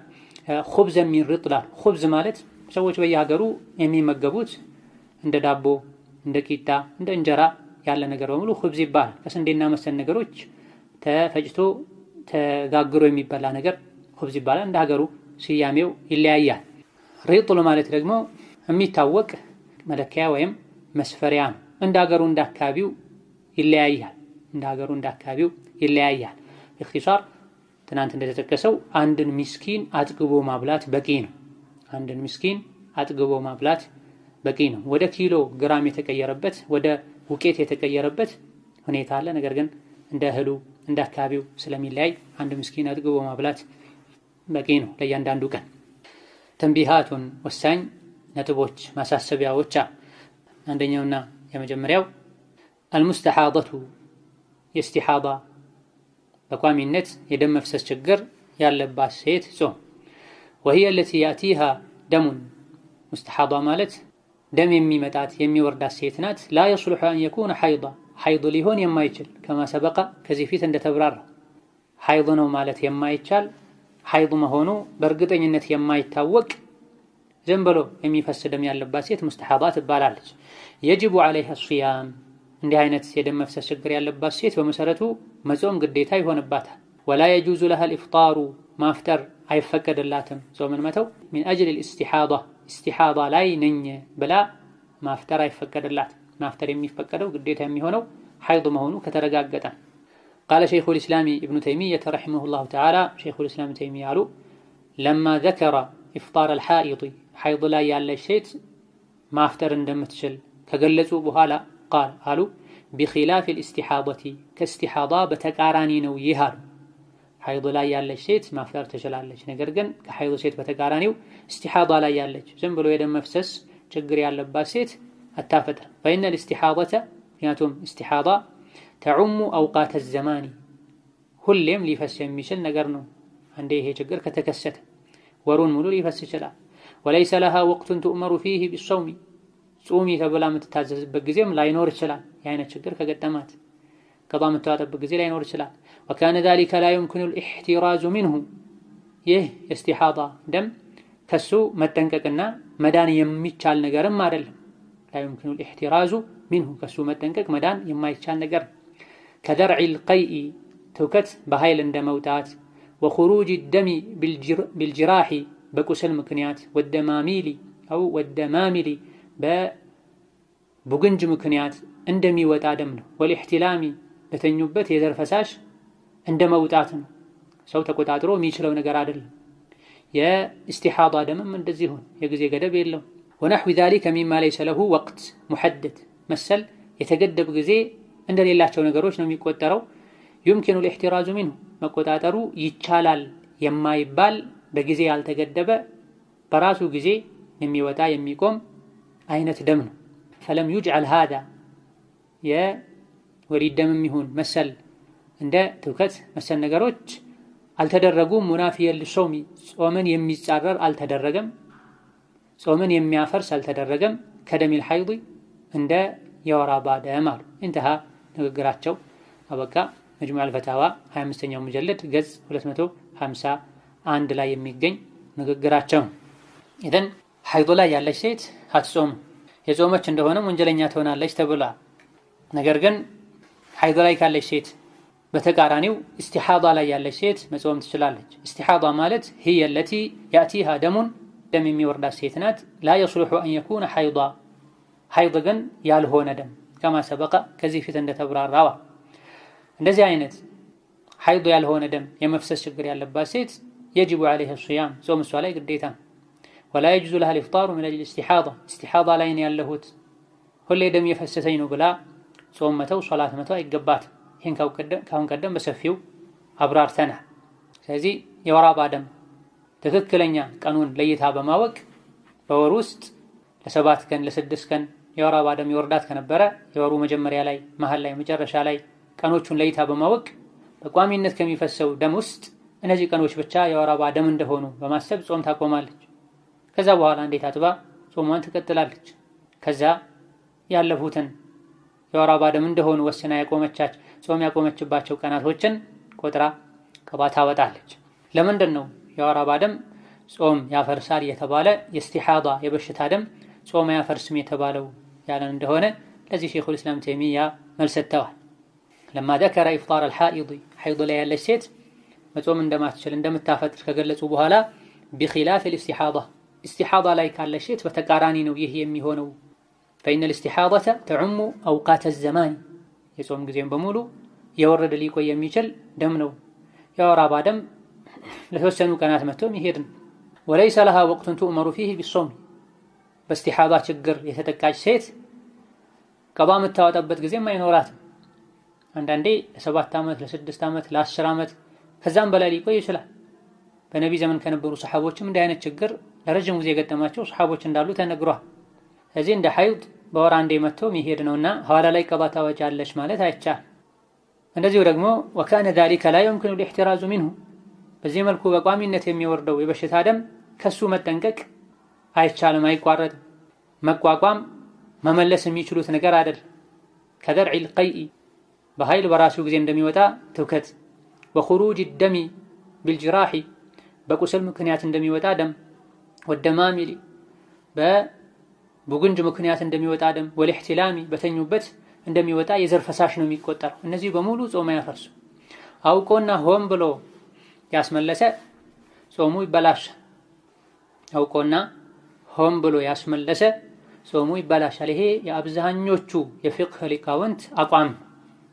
እሱ ሳይፈልገው ትውከት ሀይሎት የወጣ ሰው ጾሙ አይፈርስም። ይህን የሚያሳይም ሐዲት አለ። ሐዲቱ ሰነዱ ላይ ከላም አለበት ቢሉ ነብዩ ሰለላሁ ዐለይሂ ወሰለም መን ደረዐሁ አልቀይኡ ፈላ ቀዳአ ዐለይሂ ወመን ኢስተቃአ ፈልየቅዲ እንዳሉ ተነግሯል። ሆን ብሎ ፈልጎ ያስመለሰ ቀዳ ያውጣ፣ ያኒ ጾሙ ተበላሽቷል። ጾም ሀይሎት የወጣ ደግሞ ቀዳ የለበትም፣ ጾሙን ይቀጥል ብለዋል። ለጾመኛ ሆኖ ትውከት ሳይፈልጉት መውጣቱ ጾም እንደማያበላሸው ሁሉ ደምና መግል መሰል ነገሮች መውጣታቸው ጾም እንደማያበላሸው ሁሉ በተኙበት የዘር ፈሳሽ መውጣት ጾም እንደማያበላሸው ሁሉ የእስቲሓዳ ደምም ጾምን አያበላሽም ማለት ይቻላል። ኢህቲላም ማለት በተኙበት የዘር ፈሳሽ መውጣት ማለት። በውኑ ሳይተኛ በፍላጎቱ የዘር ፈሳሹ እንዲወጣ ያደረገ ሰው ጾሙ ይበላሻል። ግብረ ስጋ ግንኙነት ያደረገ ሰው ጾሙ ይበላሻል። ከጾሙ መበላሸት አልፎም ከፍተኛ ከፋራ ይኖርበታል። ጎህ ከቀደደበት ሰዓት ጀምሮ ያኒ ለፈጅር ሶላት አዳን ከተባለበት ጊዜ ጀምሮ ፀሐይ ጠልቃ ማፍጠር የሚቻልበት ጊዜ እስኪደርስ ድረስ እስከ መግሪብ ድረስ ጾም የሚያፈርሱ ነገሮችን መራቅ ግዴታ። በእነዚህ የጾም ሰዓቶች መሃል ጾም የሚያፈርሱ ነገሮችን ያደረገ ሰው ጾሙ ይበላሻል። አውቆ እያስታወሰ ሆን ብሎ ካደረገ ከዚህ አንዱ የዘር ፈሳሽ መውጣት በግብረ ስጋ ግንኙነትም ይሁን በሌላ መንገድ ከወጣ ጾም ብቻ ነው የሚበላሸው። ኋላ ላይ ቀዷ ማውጣት ብቻ ነው የሚጠበቀው። በግብረ ስጋ ግንኙነት ምክንያት ከሆነ ጾም የተበላሸው ከፋራ ይወጅባል። አንድ ባሪያ ነፃ ማውጣት፣ ካልሆነ 60 ቀን በተከታታይ መጾም፣ ካልሆነ 60 ምስኪን ማብላት ግዴታ ይሆናል። ነገር ግን በተኛበት የዘር ፈሳሽ የወጣው ሰው ጾሙ አይበላሽም። ወነሑ ዛሊከ ሚማ ለይሰ ለሁ ወቅቱን ሙሐደዱን ዩምኪኑ ልኢሕቲራዙ ሚንሁ ራሱን የቻለ ጊዜ የሌለው ማ ለይሰ ለሁ ወቅት ሙሐደድ እንደዚሁ ሊቆጣጠሩት ሊመልሱት የማይችሉ ዩምኪኑ ልኢሕቲራዙ ሚንሁ መሰል ነገሮች ጾም እንደማያበላሹት ሁሉ ይሄም የበሽታ ደምም ጾምን አያበላሽም። ፈለም ዩጅዐል ሃዛ ሙናፊያን ሊሰውሚ ከደሚል ሐይድ እነዚህ ነገሮች እንደ ወር አበባ ደም ጾም የሚያበላሹ ጾምን የሚጻረሩ አልሆኑም። የወር አበባ ደምስ በፍላጎት ነው ወይ የሚመጣው ሊባል ይችላል። ወቅት አለው፣ ጊዜ አለው፣ ይታወቃል። የሆነ ጊዜ መጥቶ የሆነ ሰዓት ላይ ይቆማል። እነዚህ ነገሮች ግን ከላይ የተጠቀሱ ነገሮች የሆነ ጊዜ ላይ መጥቶ የሆነ ጊዜ ላይ የሚቆሙ አይደሉም። የትኛውም ሰዓት ሊመጡ የሚችሉ ነገሮች ናቸው። ስለዚህ እስቲሓዳ ላይ ያለች ሴት ጾም ሶላት ልታቆም አይገባትም። ጾም ሶላት የምታቆመው በወር ውስጥ ሌላ ጊዜ ይሄ ችግር ሳይገጥማት በፊት ሐይድ ትሆንባቸው የነበሩ ቀናቶችን ያክል ጊዜ ብቻና ብቻ ነው። ይሄን ደግሞ ካሁን ቀደም ሶላት ላይ አብራርተናል። እዚህ መድገም አያስፈልግም። ሁለተኛው የጂቡ ዐለል ሐኢድ ሐይድ ላይ ያለች ሴት ዋጅብ ይሆንባታል። ወዐለል ሐሚሊ እንደዚሁ ነፍሰ ጡር የሆነች ወልሙርዲዕ አጥቢ የሆነች ሴት ኢዛ አፍጠርና ካፈጠሩ ከበሉ በረመዳን ቀዳኡን ቀዳ ግዴታ ይሆንባቸዋል። ማ አፍጠርነሁ ያፈጠሩትን ያክል ቀን ፊማ በይነ ረመዳን አለዚ አፍጠርነ ሚንሁ ካፈጠሩበት ረመዳን በኋላ ጀምሮ ወረመዳን አልቃድም እስከ ቀጣዩ ረመዳን ባለው ጊዜ ውስጥ ቀዳ ማውጣት ይጠበቅባቸዋል። ወልሙባደረቱ ፈጥኖ ቀዳ ማውጣቱ አፍደሉ በላጭ ነው። ወልሙባደረቱ ቀድሞ ፈጥኖ ቀዳ ማውጣቱ አፍደሉ በላጭ ነው። وإذا لم يبقى على رمضان القادم يمتى ላለው ረመዳን ካልቀረው إلا قدر الأيام التي أفطرنها ያፈጠሩትን ያክል ቀን እንጂ ተጨማሪ ቀን ካልቀረው ይሄኔ فإنه يجب عليهن صيام القضاء የቀዳውን ጾም አከታትሎ ፈጥኖ መጾም ግዴታ ይሆንባቸዋል حتى لا يدخل عليهن እንዳይገባባቸው رمضان الجديد አዲሱ ረመዳን እንዳይገባባቸው وعليهن እነሱ ላይ ያለ صيام من رمضان الذي قبله ከሱ በፊት ያለው የረመዳን ጾም ያለባቸው አዲሱ የረመዳን ጾም እንዳይገባ ያለባቸው ያክል ቀን ሲቀረው ይሄኔ ፈጥኖ መጾም ዋጅብ ይሆንባቸዋል فإن لم يفعلن ይሄን ካላደረጉ ሴቶች ፈጥነው ካልጾሙ ودخل عليهن رمضان አዲሱ ረመዳን ከገባባቸው وعليهن صيام من رمضان الذي قبله ከሱ በፊት ያለፈው የረመዳን ጾም ያለባቸው አዲሱ ረመዳን ከገባ وليس لهن عذر في تأخيره እንዲያዘገዩ ያደረጋቸው ዑذር በቂ ምክንያት ሳይኖራቸው ከሆነ የፊተኛው ረመዳን ሳይጾሙ ቀዳ ሳይወጡ ቀጣይ ረመዳን የገባው وجب عليهن القضاء قضاء ይወጅብባቸዋል وإطعام مسكين عن كل يوم ከቀዳው በተጨማሪ ለእያንዳንዱ የቀዳ ቀን አንዳንድ ምስኪን ማብላት ይጠበቅባቸዋል وإن كان لعذر በምክንያት ከሆነ እንዳይጾሙ የሚከለክል ቋሚ ተከታታይ ምክንያት ገጥሟቸው ከሆነ ያንዱን ዓመት ሳይጾሙ ሌላኛው ዓመት ረመዳን የገባው فليس عليهن إلا القضاء قضاء እንጂ ሌላ ነገር አይኖርባቸውም ማብላት ዋጅብ አይሆንባቸውም وكذلك ልክ እንደዚህ ሆነው ሐይድ ላይ እርግዝና ላይ ማጥባት ላይ ሆነው እንዳሳለፉ ሴቶች ነው የሚቆጠረው من كان عليها قضاء ያለባት ሴት بسبب الإفطار لمرض በበሽታ أو سفر ወይም በጉዞ ምክንያት ያፈጠረች ሴት ቀዳ ካለባት حكمها كحكم من أفطرت በሐይድ ምክንያት እንዳፈጠሩ ሴቶች ነው የሚሆነው የቀዳው ህግጋትና አፈጻጸም على التفصيل السابق ከላይ በተብራራው መሰረታ ዘን ወሰን ከሚባሉ ተንቢሃቶች ማሳሰቢያዎች አንዱ የቀዳ ጉዳይ ሴት ልጅ ሐይድ ላይ የወሊድ ደም ላይ ስትሆን መጾም አትችልም እርግዝና ማጥባት ላይ ስትሆን መብላት ትችላለች በእነዚህ ምክንያቶች ያለፏት ጾሞችን ቀዳ ማውጣት የሷ ግዴታ ቀጣዩ ረመዳን እስኪገባ ድረስ ባለው ጊዜ ማውጣት ትችላለች በመሰረቱ ነገር ግን መፍጠኑ በላጭና የተሻለ ነው يجب على الحائض وعلى الحامل والمرضع إذا أفطرن قضاء ما أفطرنه إذا أفطرن ካፈጠሯል እርግዝና ላይ ማጥባት ላይ ያሉ ሴቶች መጾም ይችላል የተጎዱ መጾሙ የተከለከለ ቢሆን ስለዚህ ካላፈጠሩ ቀዳ የለባቸውም ማለት እንደዚህ አይነት አቋም ያላቸው የተወሰኑ አሉ መንገደኛ በሽተኛ መጾም አይችሉም ቢጾሙም ጾማቸው እንደ ጾም አይቆጠርም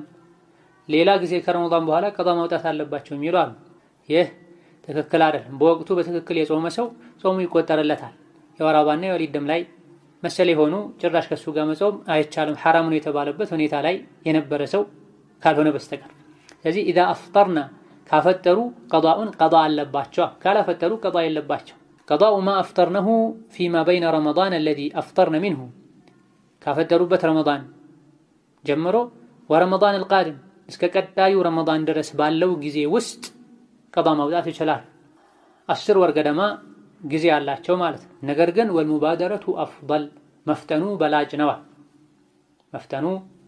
በላጭ ነው ለምን ከተባለ የሰው ልጅ መቼ እንደሚሞት አያውቅም ነገ ምን እንደሚገጥመው ማያውቅም ጤንነቱ ሁኔታው የተባባሰ መጾም እንዳይችል የሚያደርግ ሊሆን ይችላል وإذا لم يبقى ይህ ሰፊ ጊዜው የሚቀጥለው እስከ መቼ ነው ከተባለ ቀጣዩ ረመዳን እስኪገባ እስኪቀርብ ድረስ የ15 ቀን ጾም ያለበት ሰው ቀጣዩ ረመዳን ሊገባ 16 ቀን ቀረው ሲባል ፈጥኖ የመጾም ግዴታ ይኖርበታል የወር ጾም ያለበት ሰው እንደዚሁ ወር ቀረው ሲባል ቀደም ብሎ ጾም ሊጀምር ረመዳን ዛሬ ነው ነገ የሚባልበት ቀን ከመድረሱ በፊት 2 ቀን እንደዛ ሲቀረው ያለፈውን ጾም ሊያጠናቅቅ ይገባል ይሄን ካላደረገ አንድ ሰው وإذا لم يبقى على رمضان القادم إلا قدر الأيام التي أفطرناها በሰፊው ጊዜ ሳይጾሙ ቆይተው إذا لم يبقى ካልቀረ على رمضان القادم የመጣ ላለው ረመዳን إلا قدر الأيام التي أفطرناها ያፈጠሩትን ያክል ቀን እንጂ ካልቀረዋ ረመዳን እንደወጣ ፈጥኖ መጾሙ በላጭ ነው ካልሆነ ሸዋል ذو القعدة ذو الحجة محرم صفر ربيع الأول ربيع الثاني جماد الأولى جماد الثاني رجب ድረስ ሊበሉ ይችላል። ነገር ግን ሙሉ የወር ጾም ያለበት ሰው ሻዕባን ሲገባ ጀምሮ መጾም ግዴታ ይሆንበታል። ግማሽ ወር 15 ቀን ያለበት ሰው ከሻዕባን 10፣ 12፣ 13 አካባቢ ጀምሮ መጾም ይሄኔ ዋጅብ ይሆንበታል። ባጭሩ ለረመዳን እኛ ያለብንን የጾም ቀን ያክል ጊዜ ሲቀረው ይሄኔ ምርጫ ይቀራል፣ መጾም ዋጅብና ግዴታ ይሆናል ማለት። ስለዚህ ከረመዳን ውጪም መጾም ግዴታ የሚሆንበት ቀን ሊኖር ይችላል ማለት ነው። በመሰረቱ ከረመዳን ወር ውጪ መጾሙ ግዴታ የሚሆን አላህ ግዴታ ያደረገው የለም። ሰዎች ራሳቸው ላይ ግዴታ ያደረጉት የነድር መሰል ጾም ሊኖር ይችላል። የቀዳ ጾም ከሆነ ደግሞ በየትኛውም ጊዜ መጾም ይቻላል፣ የጊዜ ገደብ የለውም። ነገር ግን አንድ ሰው ከሸዋል ጀምሮ እስከ ረጀብ ድረስ ሳይጾም ከቆየ ሙሉ ወር ጾም ካለበት ሻዕባንን መጾም እንዲህ አይነቱ ግለሰብ ላይ ግዴታ ይሆንበታል ማለት። አንተ ላይ የሻዕባንን ወር መጾም ግዴታ ይሆንብሃል፣ የተገደበ ጊዜ ነው አንተን በተመለከተ ይባላል ማለት። ግማሽ ወር ካለበትም እንደዚሁ የፊት ወይም የኋላ ግማሹን መጾም ይጠበቅበታል። አቅም እያለ ያለ በቂ ምክንያት ያለፈው ረመዳን ጾም እያለ ቀጣዩን ረመዳን ቁጭ ብሎ መጠበቅ ወንጀል፣ ሸሪዓን መጣስ ነው፣ የዲንን ህግ መናቅ ነው። ይሄን ያደረገ ሰው ጥፋተኛ ነው። ፈኢን ለም የፍዐልና ይሄን ካላደረጉ ሴቶች ወንድም ጭምር ቢሆን ያፈጠረበት ቀን ካለ ወደኸለ ዐለይሂነ ረመዳኑ ረመዳን ከገባ አዲሱ ረመዳን ወዐለይሂነ ሱያሙ ሚን ረመዳን አለዚ ቀብለሁ ከሱ ፊት የነበረው ረመዳን ጾም ቀዳው ያለባቸው ቀጣዩ ረመዳን ከገባ ወለይሰ ለሁነ ዑዝሩን ፊ ተእኺሪ እንዲያቆዩ የሚያደርግ ዑዝር ምክንያት ከሌላቸው ይሄኔ ወጀብ ዐለይሂነ አልቀዳ ቀዳ ይወጅብባቸዋል። ወይጥዐሙ ምስኪን ዐን ኩሊ የውም ለእያንዳንዱ ቀን ምስኪን ማብላትም ግዴታ ይሆንባቸዋል። ምስኪን ማብላቱ እንደ ቅጣት ቆጥረውት ነው ዑለሞች። ይሄም ላይ ግልጽ የሆነ የሐዲስ ማስረጃ የለም። ቁርአኑ ላይ ፈዒደቱም ሚን አያሚን ኡኸር ረመዳንን በወቅቱ ያልጾመ በሌላ ጊዜ የጾመውን ያክል ቀን ቆጥሮ ቀዳ ያውጣ ነው የሚለው።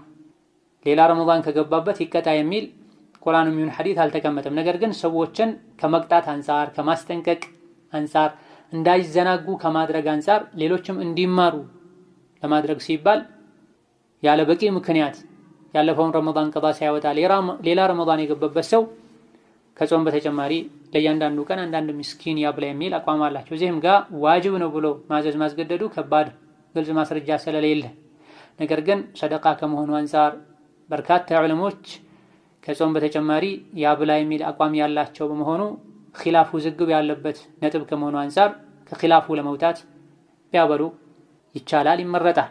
ወኢን ካነ ሊዑዝሪን ፈለይሰ ዐለይሂነ ኢለል ቀዳ በዑዝር ምክንያት ከሆነ ግን ቀዳ እንጂ ሌላ ነገር የለባቸውም። ወከዛሊከ መን ካነ ዐለይሃ ቀዳኡን ቢሰበብ ልኢፍጣሪ ሊመረድን አው ሰፈሪን በጉዞም ይሁን በበሽታ ምክንያት ያፈጠሩ ሰዎችንም ቀዳ በተመለከተ ይህ ነው የሚባል። ምክንያት ሳይኖራቸው ሌላ ረመዳን ከገባ ያበላሉ፣ ይጾማሉ።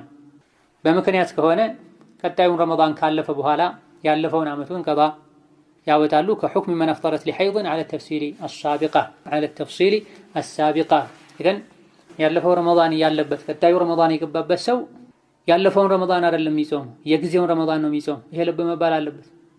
ዲንን በአቅላቸው በግላቸው አስተሳሰብ የሚያራምዱ ሰዎች አሉ። ዲን ላይ ቀደም ሲል ለተጠቀሰው ማስረጃን ተከትሎ ነው መጓዝ የሚቻል። በግምት ማንኛውም ነገር ማድረግ በፍጹም አይቻልም።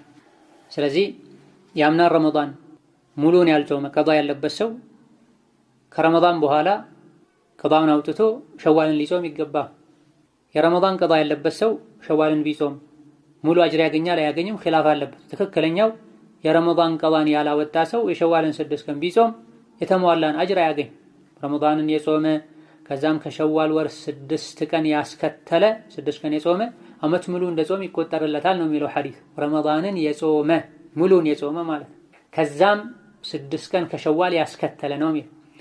የረመዳንን ወር ሙሉን ጤነኛ ሆኖ ጾም እንዲፈታ የሚያደርግ ችግር ያልገጠመው ሆኖ ሙሉን ጾሙ ከዛ ከሸዋል 6 ቀን የጾመ አመት ሙሉ እንደ ጾም ይቆጠራል። ታሞ መንገደኛ ሆኖ በተለያዩ ምክንያቶች ረመዳን ቀዳ ያለበት ሰው ረመዳን እንደወጣ ዑድሩ ከተወገደ አስቀድሞ ቀዳውን ማውጣት ከዛ ከሸዋል ወር ከመጀመሪያም ይሁን ከመሃል ከመጨረሻ 6 ቀን አከታትሎም ይሁን እያቆራረጠ ከጾመ ነው ሙሉ አጅር የሚያገኝ አመት ሙሉ እንደ ጾም ይቆጠራል የሚባለው እንጂ ቀዳ ያለበት ቀዳውን ትቶ ረመዳን ሳያሟላ 23 ቀን 26 ቀን 24 ቀን ብቻ ጾሞ ወይም ግማሽ ወር 15 ቀን ጾሞ ቀዳውን ትቶ ሸዋል ቢጾም ሸዋልን በመጾም የሚገኘውን አጅር አያገኝም። ስለዚህ ይሄንም ከማግኘት አንፃር ቶሎ ኃላፊነትን ከመወጣት አንፃር ረመዳን እንደወጣ 1-2 ቀን አርፎ አስፈላጊ ከሆነ ወደ ቀዳ መግባት ነው። የዒድ ቀን መጾም አይቻልም፣ ሐራም ነው፣ በሐዲስ ይታወቃል። ከዒድ ቀን ቀጥሎ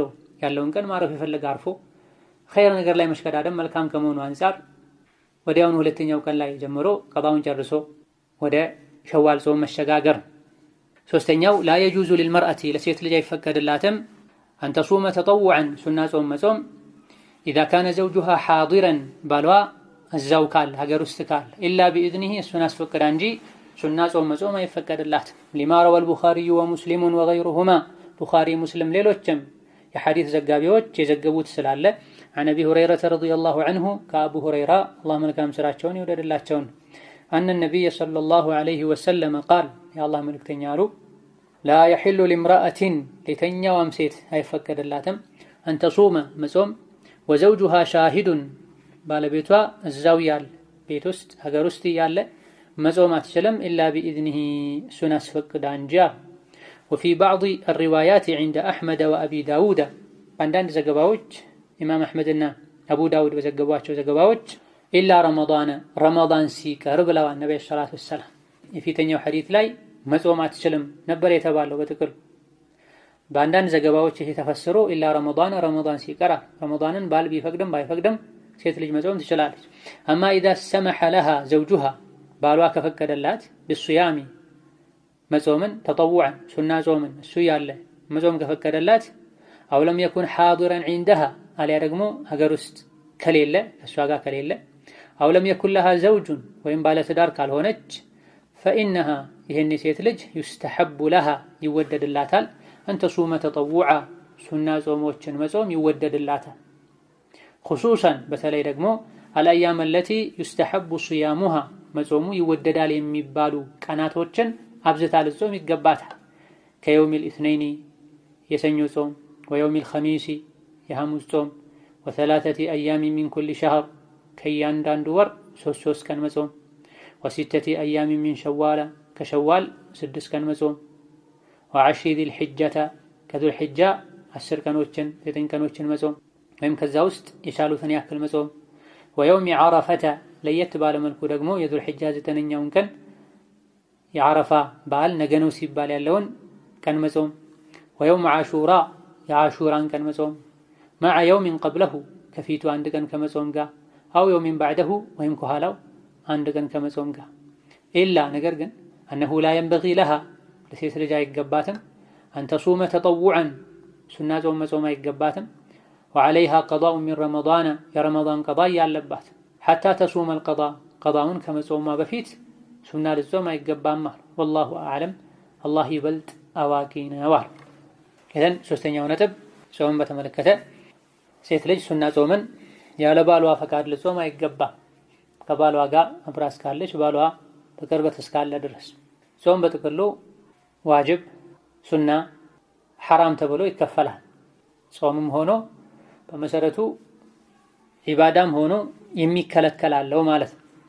ዋጅብ ጾም አለ፣ ሱና ጾም አለ፣ የተጠላ ወይም የተከለከለ ጾም አለ። ዋጅቡም ለሁለት ይከፈላል። አላህ ተባረከ ወተዓላ ዋጅብ ያደረገው ሰዎች የራሳቸው ላይ ዋጅብ ያደረጉት ተብሎ ይከፈላል። አላህ ዋጅብ ያደረገው የረመዳን ጾም በጊዜው መጾም ላልቻለ ሰው የቀባ ጾም። ሰዎች የራሳቸው ላይ ዋጅብ ያደረጉት የነድር ወይም የስለት ጾም ነው። ሌላው ሱና ጾም ተወዳጅ ጾሞች ናቸው። እነዚህም ደረጃቸው ይበላለጣል። ሼኹ የተወሰኑትን ወይም አብዛኞችን ወይም ሁሉንም እዚህ ጠቅሰዋል ያሉ የተፈቀዱ ጾሞች። ሌላው የተጠላ ወይም የተከለከለ አሊያ ደግሞ አንዳንዱ ላይ ኺላፍ ያለበት የጾም አይነት ነው። የሁለቱን ዒድ ቀኖችን የጾም ፍቺ ዒድና የዓረፋ በዓል ዒድን ቀኖችን መጾም ሐራም ነው፣ ወንጀል ነው፣ አይቻልም። አያሙ ተሽሪቅን ከዓረፋ በዓል ከእርዱ ቀን ቀጥሎ ያሉ 3 ተከታታይ ቀኖችንም መጾም ነቢ ከልክለዋል። ሐጅ ላይ ሆኖ ማረድ ግዴታ ሆኖበት ማረድ ባለመቻሉ ምክንያት የ10 ቀን ጾም ግዴታ የሆነበት ሰው እነዚህ 3 ቀኖችን አያመት ተሽሪቅን መጾም እንደሚችል ነቢ ተናግረዋል። ለእንደዚህ አይነትም ሰው ቢሆን የዒድ ቀኖችን መጾም ፈጽሞ አይቻልም። አንድ ሰው የዒድ ቀን ሊጾም ቢሳል እንኳ ስለቱን እንኳ ለመብላት ብሎ የዒድን ቀን መጾም አይቻልም። ነቢ ከልክለዋል ዓለይሂ ሰላቱ ወሰላም። ሌላው ቅዳሜን መጾም፣ እሁድን መጾም፣ ጁሙዓን ለብቻው ነጥሎ መጾም የተከለከለ እንደሆነ የሚያሳዩ በርካታ ሐዲሶች አሉ። አንዳንዶቹ ضعيف ናቸው። አንዳንዶቹ ሶሒህ ነው ضعيف የሚል ኺላፍ ያለባቸው መሆኑን ተከትሎ የተወሰኑ ዑለሞች ይቻላል አይቻልም ያሉበት ሁኔታ አለ። ራጂሑና ትክክለኛው ቅዳሜን መጾም ችግር የለም። ጁሙዓን ብቻውን ነጥሎ መጾም አይቻልም። ከፊት ወይም ከኋላ አንድ ቀን ተጨምሮ መጾም ይቻላል። ይህ እንዳለ ሆኖ ያለ ምክንያት ከሆነ እንደዚሁ ሱና ጾም ለመጾም ብሎ ነጥሎ መጾም ነው የተከለከለው። ቅዳሜንም ቢሆን ይጠላል ያሉ ዑለሞች ዘንድ የተጠላ እንጂ ጁሙዓ ቀን የውሙ ዓረፋ ቢሆን ብቻውን ቢጾሙ ችግር የለም። ቀዷ ያለበት ሰው እረፍት የሚያገኘው ቅዳሜ ወይም እሁድ ወይም ጁሙዓ ቢሆን እነዚህን ቀን ከነዚህ ቀኖች መሃል አንዱን ብቻ ነጥሎ ቀዷ ስላለበት ብሎ ለቀዷ ነይቶ መጾም ይሄኔም አይጠላ። እንደ ሱና ቀን እንደ ሰኞ እንደ ሐሙስ ቅዳሜን ጁሙዓን ለብቻው ነጥሎ መጾም የተከለከለው እንጂ እንዲጾሙ የሚያደርግ እንደ አሹራ እንደ የውሙ ዓረፋ ጾም ቢኖር ቅዳሜ የሚሆን እሁድ ጁሙዓ አይከለከልም። ስለዚህ ከረመዳን ውጪ ዋጅብ ከሆነ ጾም ውጪ ሴት ልጅ ባሏን ሳታስፈቅድ መጾም አይገባትም። የግዴታ ጾምም ቢሆን ከፋራ ጾም፣ የነድር ጾም እገሌ የሚባለውን ወር ልጾም ብላ እስካልገደበች ድረስ ባሏን አስፈቅዳ መጾም አለባት። የጁማደል ኡላን ወር ልጾም ተስያለሁ ብትል ስለቷን መምላት አለባት። ባልን መከልከል የለበትም። ነገር ግን አሳውቃ ነው መጾም ያለባት። አይ ብሎ ቢከለክል ከአላህ ሐቅ የባል ሐቅ አይበልጥምና መጾም ትችላለች። ነገር ግን ማብዛት ማድረግ የለባት።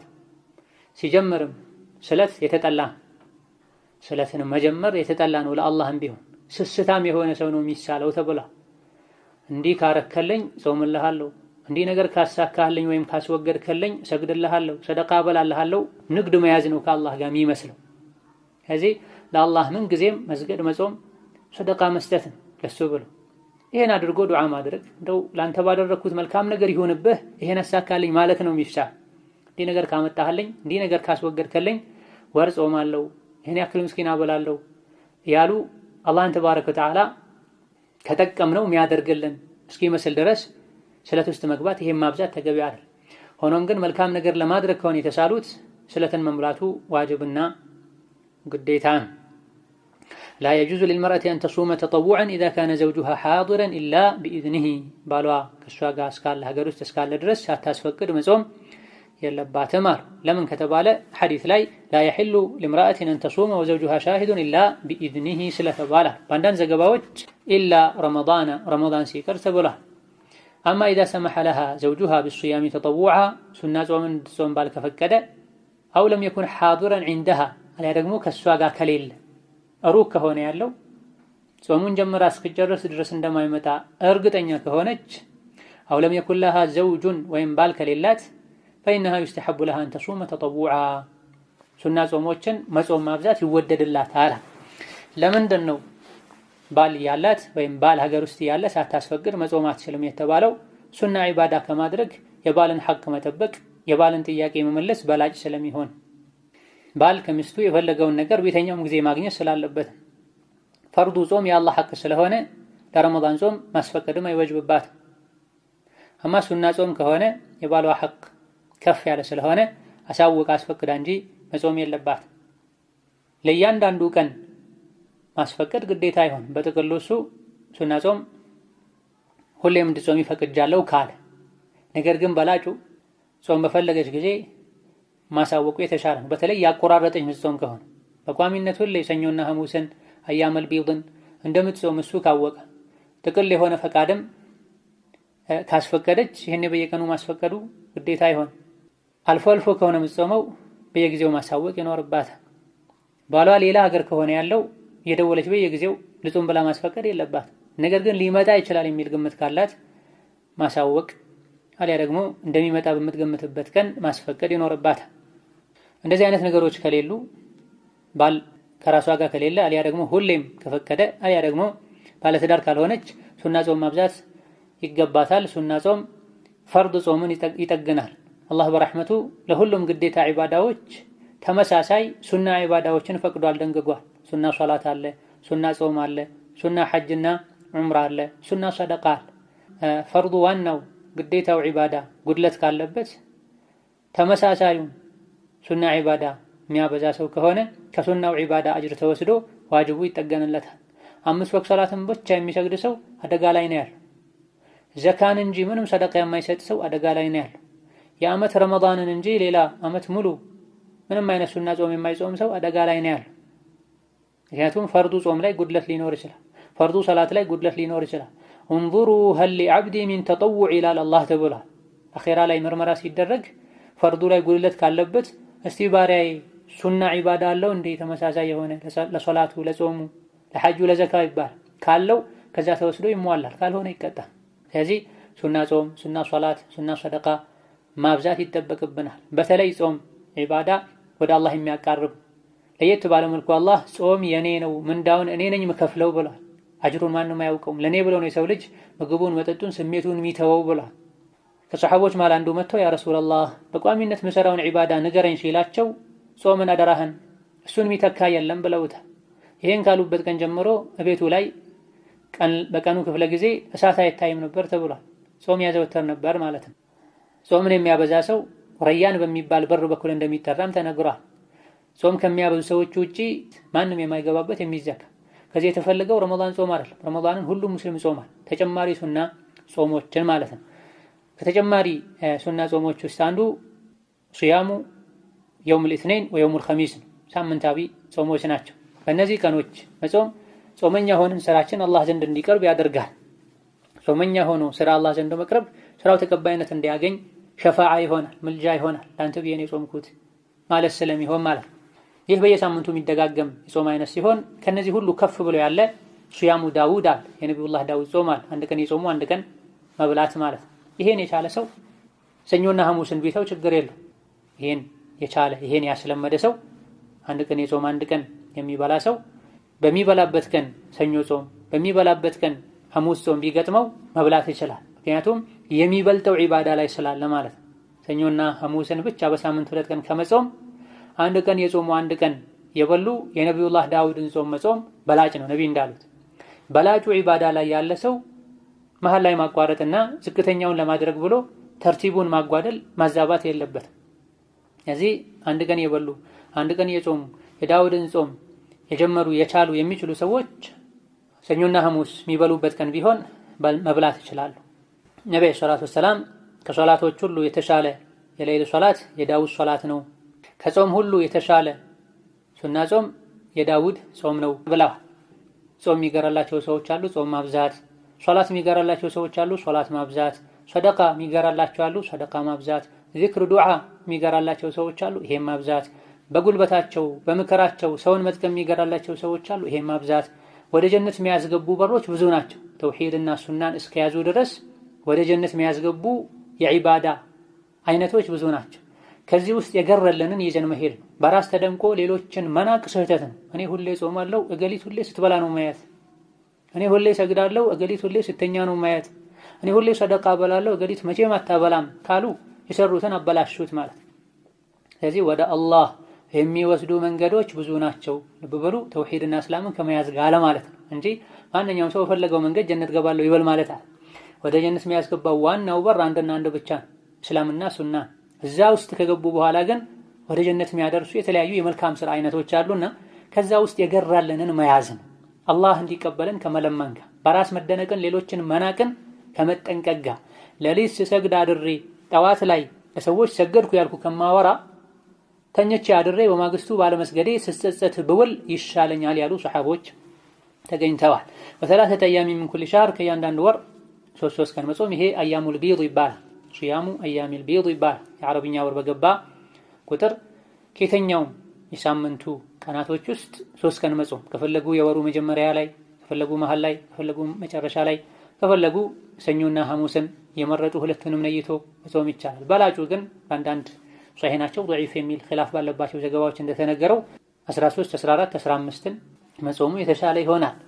ከጤንነት አንፃርም በእነዚህ የወሩ አጋማሽ ላይ ጨረቃ ሙሉ ሆኖ በሚታይበት ቀን ላይ መጾሙ ሰውነት ደምን የሚያጠዳበት ወቅት ነውና በዛ ሰዓት መጾም የተሻለ ነው የሚል የሳይንስ ማስረጃም ያለው እንደሆነ የተነገረበት ሁኔታ አለ። ዑሙመን ከሁሉም የወሩ ክፍሎች መጾም ይቻላል። ዋናው ነገር ከእያንዳንዱ ወር 3 ቀን መጾም። ከሸዋል እንደዚሁ 6 ቀኖችን መጾም።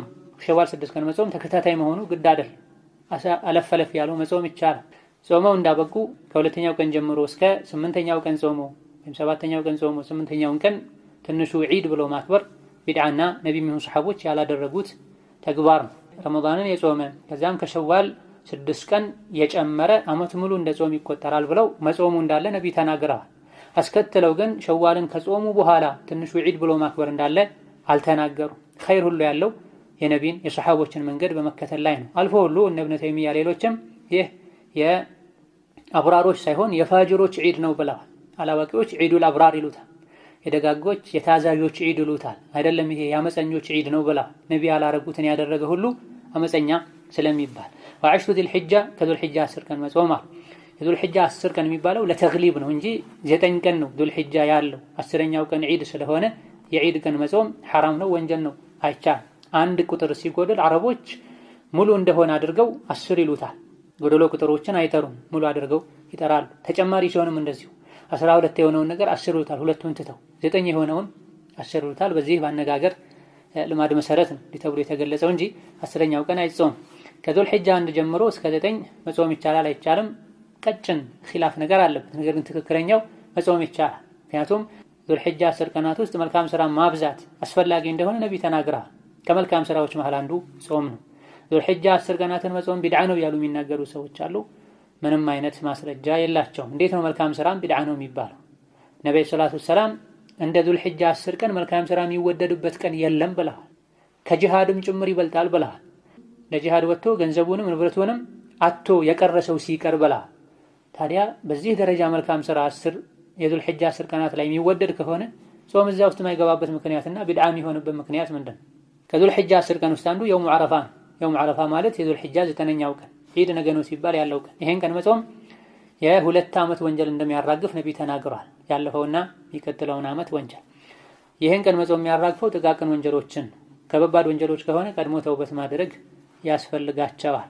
ወየውሙ ዓሹራ የዓሹራን ቀንን መጾም አሉ። ዓሹራ ቀን ማለት የሙሐረም 10ኛው ቀን ማለት ነው። በሂጅራ አቆጣጠር የዓመቱ የመጀመሪያ ወር 10ኛው ቀን ማለት ነው። ነገር ግን ዓሹራን ብቻውን ከመጾም ይልቅ መዓ የውሚን ቀብለሁ አው የውሚን ባዕደሁ ከፊቱ ወይም ከኋላው 1 ቀን መጾም አሉ።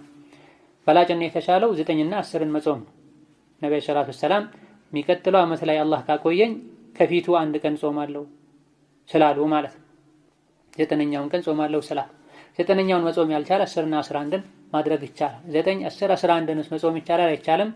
ኢብኑል ቀይምን ጨምሮ ሶስቱን መከታተሎ መጾም ይቻላል ያሉ ዑለሞች አሉ። ነገር ግን ዓሹራ በትክክል መቼ እንደሆነ ከታወቀ 9ና 10ን መጾም ካልተቻለ 10ና 11ን መጾሙ የተሻለ ይሆናል። ሙሐረም በሙሉ ወይም አብዛኛው የጾም ወር ከመሆኑ አንፃር አይሻ ረዲየላሁ ዐንሃ እንደተናገሩት አላህ ዘንድ ተወዳጅ ጾም የሙሐረም ጾም ነው የሚል ሐዲስ ስላለ እንደ ሙሐረም ጾምነት 11፣ 9፣ 10 ሁሉንም ጨማምሮ ቢጾም ምንም ችግር የለውም። እንደ ዓሹራነት ግን 10ኛውና 9ን 10ና 11ን ሊሆን ይገባዋል። እነዚህ ሁሉ ጾሞች በምላስ የሚባል ንያ የላቸው። ረመዳንም ይሁን ሌላ ሱና ጾም ነወይቱ ሰውመ ገዲን ተብሎ የሚነየት የለውም፣ ቢድዓ ነው። ረሱሉ ዓለይሂ ሰላቱ ወሰላም ወይም ሰሐቦቻቸው ሲጾሙ ወይም ሲሰግዱ ነወይቱ ሰውማ ነወይቱ ሶላተ ይሉ እንደነበር አልተነገረም። ንያ በመሰረቱ በልብ እንደሆነ ሁሉም ዑለሞች ይስማማሉ። ኢማሙ ነወዊ ሌሎችም ይሄን ተናግረዋል ከሻፊዒዮች። በምላስ መናገሩ ልብን ማገዝ ስለሚሆን በላጭ ነው ያሉ አሉ። በላጭ ነው ለማለት በዲን ማስረጃ መኖር አለበት፣ የቁርአን ሐዲስ። አንዴ እንኳን ነብዩ ሰለላሁ ዐለይሂ ወሰለም 20 ምናምን ሲሰግዱ 9 ዓመት ረመዳን ሲጾሙ ከአይሻ፣ ከኡሙ ሰለማ፣ ከአቡ ሁረይራ፣ ከአነስ ብኑ ማሊክ፣ ከአብዱላህ ብኑ ዑመር የሐፍሳ ወንድም የባለቤታቸው ወንድም ከሆነው የሌሊት አሰጋገዳቸውን ከነገረን ሰው የተዘገበ ነገር የለም። ስለዚህ ሲሰገድም ይሁን ሲጾም ነወይቱ አሶሙ ነወይቱ ሰላ ይባል። ጥቂት የማይባሉ ሰዎች እንደዚህ አይነት ሱና ጾሞችን መጾም የፈለጉ ዛሬ አረፋ ነው ዛሬ አሹራ ነው አልጾምኩም ለምን ሲባሉ የሚያስነይተኝ አጣው ምን ተብሎ እንደሚነየት አላውቅም ይላሉ። ይሄ ምስኪንነት ነው፣ መክሰር ነው። ንያ ማለት በልብ አንድ ነገር አረጋለሁ ብሎ መወሰን፣ አጅር እንዳለው ካወቁ፣ የተደነገገ የተፈቀደ መሆኑን ካወቁ፣ ቀኑ መቼ እንደሆነ ካወቁ በልብ ነገ ጾማለሁ ካሉ በቂ ነው። በል ኢብኑ ተይሚያ ረሂመሁላህ ተዓላ ሌሊት ላይ ተነስቶ ስሁር መብላት አልያ ደግሞ ከመተኛት በፊት እራትን ሲበሉ ጨመር አድርጎ መብላት ነገን መጾም እስካሰቡ ድረስ ይሄ ንያ ነው ብላ። የፈርድ ጾምን ሌሊት ላይ እንጂ መነየት አይቻልም። የፈርድ ጾምን ዋጅብ ጾምን ጎህ ሳይቀድ የፈጅር አዳን ሳይባል በፊት ካልነየቱ ጾም አይሆንም። ሱና ጾምን ግን ቀን ቤተኛውም ክፍለ ጊዜ ላይ እስካልበሉ ድረስ ነይቶ መጀመር ይቻላል። የፈርድ ጾምን ሌሊት ላይ ነይቶ ማደር ግዴታ። ሌሊት ስንል ፀሐይ ከጠለቀበት ጊዜ ጀምሮ ፀሐይ እስኪወጣ ድረስ ቤተኛውን ጊዜ መነየት ይቻላል። ኢሻ ላይ ቢነይቱ ሌሊት ላይ ቢነይቱ ችግር የለም። ከነየቱ በኋላም መብላት ጎህ እስካልቀደደ ድረስ ንያውን እንደማያበላሸው የፊቅህ ሊቃውንት ገልጸዋል። ጾምን ሳይነይት ጎህ የቀደደበት ሰው ዝም ብሎ ጾሞ መዋል አለበት። ነገር ግን ማታ ላይ ስላልነየተ በሌላ ቀን ቀዷ ማውጣት ይጠበቅበታል።